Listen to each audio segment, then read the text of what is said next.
Hello, Χαράλαμπος Σπυρίδης εδώ. Εσείως 4 Αυγούστου 2026.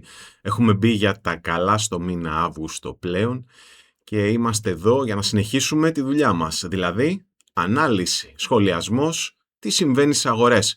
Πάμε να σχολιάσουμε τη χτεσινή ημέρα, Δευτέρα, την πρώτη μέρα της εβδομάδας, πρώτη μέρα ουσιαστικά του Αυγούστου. Μία μέρα που μας γεμίζει από αισιοδοξία, αλλά εμένα προσωπικά με γεμίζει και με προβληματισμό. Έχουμε αφήσει πίσω μας την κατάρρευση ενός κολοσσού τεχνητής νοημοσύνης. Μιλάμε για το φαντ που την προηγούμενη εβδομάδα επτόχευσε και πλέον δικαιολόγησε σε μεγάλο βαθμό την πτωτική κίνηση που παρουσίασε ο κλάδος της τεχνολογίας τις προηγούμενες ημέρες. Έχουμε αφήσει λοιπόν πίσω αυτό, ξαναλέω, και επιπρόσθετα το Σαββατοκύριακο είχαμε κάτι που επίσης λειτουργήσε, από ό,τι φάνηκε χτες τουλάχιστον, ευεργετικά για τις αγορές. Τι ήτανε αυτό? Φυσικά η πτώση του πετρελαίου και ο λόγος.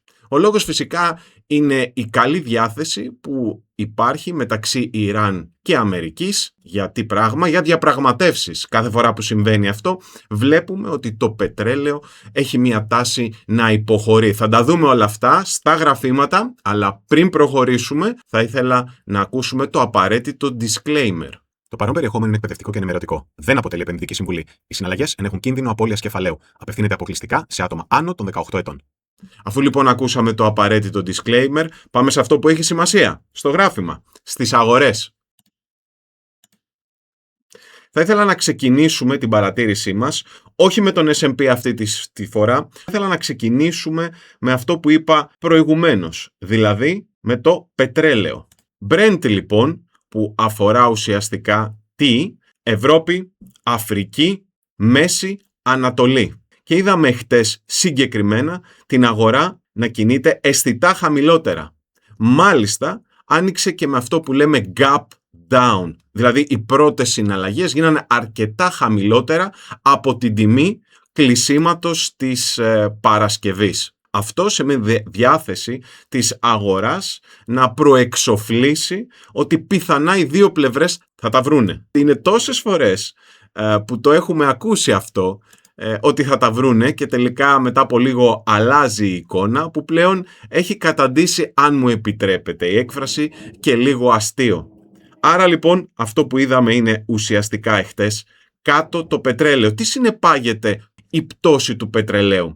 Η πτώση του πετρελαίου από πλευράς συσχετισμών, όπως αυτοί έχουμε συνηθίσει να παρουσιάζονται σε εμάς τους τελευταίους μήνες, φέρνει την αγορά ομολόγων να έχει μια πολύ συγκεκριμένη αντίδραση. Αν πάμε να δούμε λοιπόν την αγορά ομολόγων, είδαμε χτες ότι αντέδρασε θετικά. Αυτό τι σημαίνει?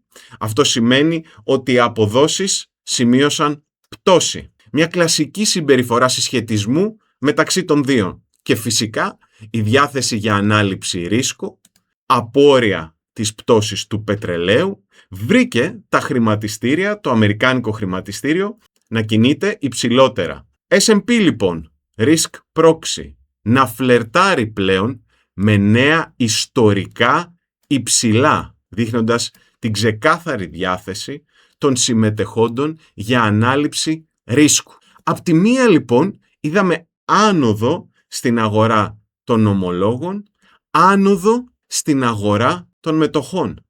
Ταυτόχρονα λοιπόν η αγορά αγόρασε ρίσκο, αγόρασε όμως και ασφάλεια. Θα το δούμε λίγο παρακάτω αυτό. Συνεχίζοντας λοιπόν, ο S&P φλέρταρε με νέα ιστορικά υψηλά, την ώρα που είδαμε τον equal weight S&P να μην καταφέρνει να φλερτάρει με νέα ιστορικά υψηλά. Αντιθέτως, στη χτεσινή ημέρα έκλεισε και πτωτικός, δείχνοντας ξεκάθαρα ότι οι εταιρείες μεγάλης κεφαλαιοποίησης, τα μεγάλα ονόματα, είναι αυτά που τράβηξαν το κάρο, αν μου επιτρέπετε, υψηλότερα. Ο κόσμος προτίμησε τα βαριά ονόματα. Αυτό φαίνεται και αν δει κανείς το συσχετισμό, την σχέση μεταξύ των Mag 7, των Magnificent 7 και όλων των υπολείπων.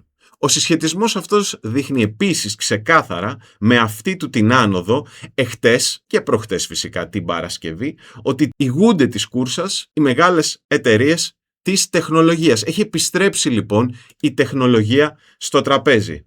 Nasdaq λοιπόν και αυτός δυναμικά υψηλότερα και μάλιστα ηγήθηκε εχτες της κούρσας της ανόδου. Εχτες λοιπόν ήταν μια μέρα σημείο αναφοράς με την τεχνολογία, όπως εμένα τουλάχιστον μου αρέσει να τη βλέπω, να ηγείται της ανόδου. Συγκριτικά πάντα με τον Dow και με τον S&P, οι οποίοι παρεπιπτόντως, as we speak, αυτή τη στιγμή φλερτάρουν με νέα ιστορικά υψηλά. S&P λοιπόν και Dow φλερτάρανε και φλερτάρουν με νέα ιστορικά υψηλά. Συνεπάγεται αυτό κάτι για εμάς? Θα συνεχιστεί η άνοδος? Όχι, δεν ξέρουμε, δεν προσπαθούμε να προβλέψουμε. Σχολιάζουμε αυτή τη στιγμή το πώς συμπεριφέρθηκε η αγορά εχτες.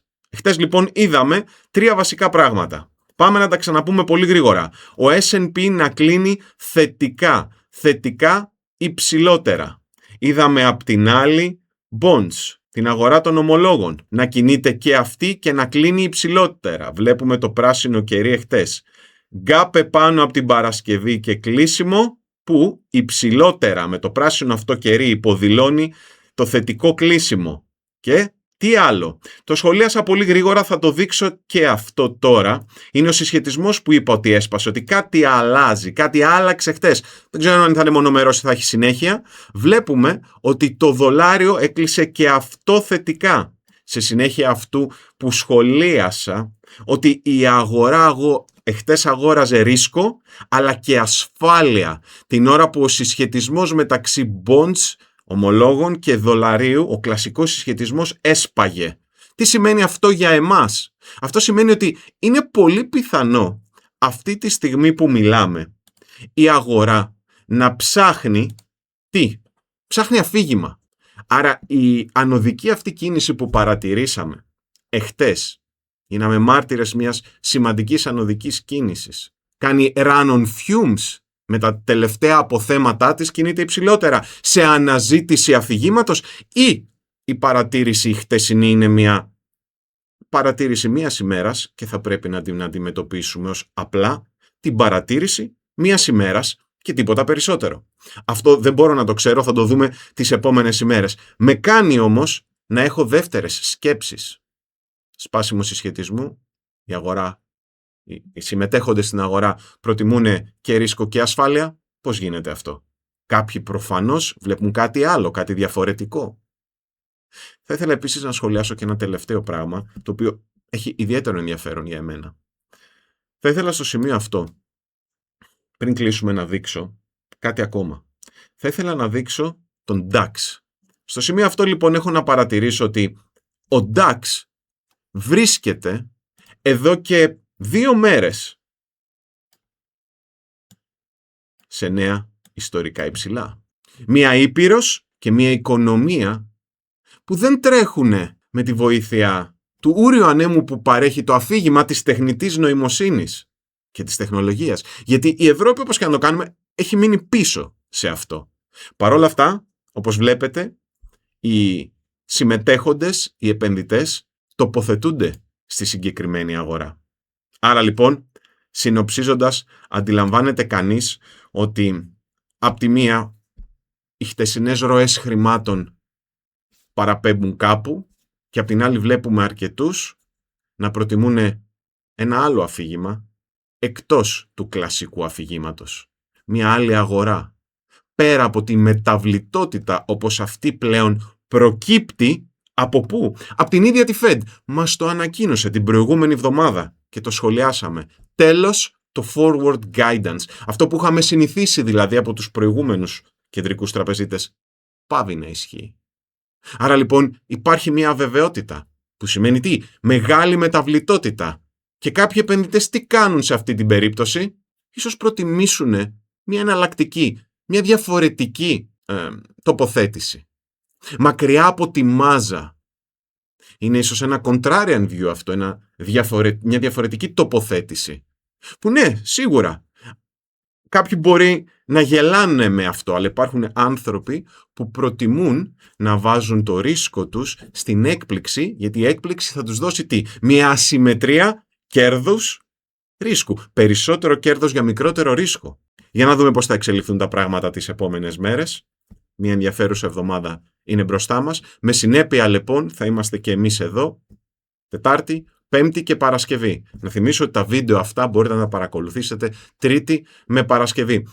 Όσο περνάει ο καιρός, υπόσχομαι ότι τα βίντεο αυτά θα γίνουν ακόμα πιο συχνά, σε μια προσπάθεια που κάνω να με γνωρίσετε λίγο περισσότερο, αλλά όχι τόσο το Χαράλαμπο Σπυρίδη, τον τρόπο σκέψης μου.